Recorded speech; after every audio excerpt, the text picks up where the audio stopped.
తిరుమలలో pink diamond వివాదంపై clarity వచ్చింది. తిరుమల శ్రీవారికి మైసూర్ మహారాజ్ బహూకరించింది పింక్ డైమండ్ కాదని, అది కెంపు మాత్రమేనని స్పష్టం చేసింది పురావస్తు శాఖ.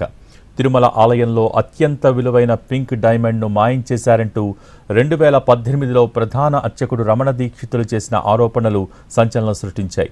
ఈ అంశంపై లోతుగా అధ్యయనం చేసిన తర్వాత పురావస్తు శాఖ డైరెక్టర్ మునిరత్నం రెడ్డి క్లారిటీ ఇచ్చారు. అది పింక్ డైమండ్ కాదని, కెంపు మాత్రమేనని తేల్చి చెప్పారు. 1945 జనవరి 9న మైసూర్ మహారాజ్ జయచామరాజ రాజేంద్ర వడియార్ శ్రీవారి దర్శనం కోసం తిరుమల వచ్చారు. ఆ సమయంలో ఆయన చిన్నతనంలో ధరించిన 8,500 రూపాయల విలువ చేసే హారాన్ని స్వామివారికి కానుకగా సమర్పించారని చెప్పారు.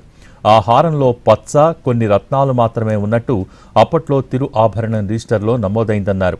అయితే ప్రస్తుత మైసూర్ సంస్థానం నుంచి ఆధారాలు సేకరించి పింక్ డైమండ్ ప్రస్తావనే లేదని తేల్చి చెప్పారు.